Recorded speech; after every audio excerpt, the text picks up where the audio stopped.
the world definitely needs to pay attention because the people that are adopting digital assets are effectively the millennial generation. And as they say, the genie's out of the bag. So there's no way to kind of, pull this back into the bottle.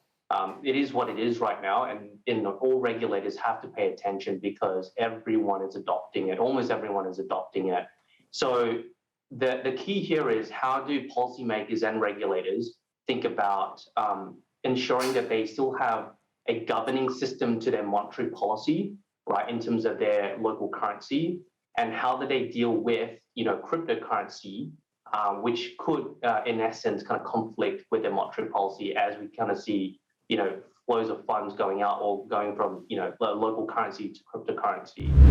We've seen over the last 6 months, we've moved towards, the NFT market space and then very quickly into the metaverse space. We've seen big companies like Facebook rebranding themselves into Meta, which effectively is focusing into the metaverse space.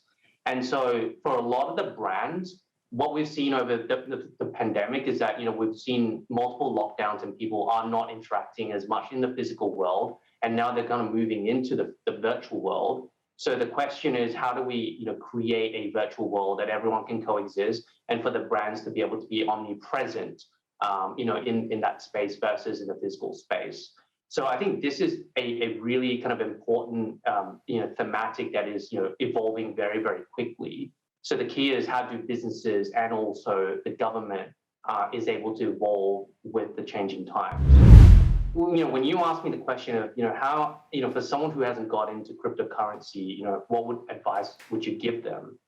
And I think that narrative back then was around investing into cryptocurrency.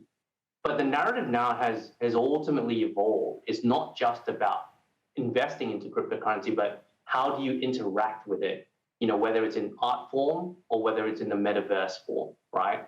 And I think the applications, as you start to broaden in the spectrum, it's about the various different touch points that people can now, see themselves, interacting in this entire ecosystem, because it's no longer about, if I'm going to invest today $1, how much money I'm going to make in 5 or 10 years time. It's about, how do I interact it from, like the NFT space? How do I interact it from, the gaming space? Or, if there are a lot of kind of traditional gamers, how do they move in from, the kind of the Web 2.0 to Web 3.0, right?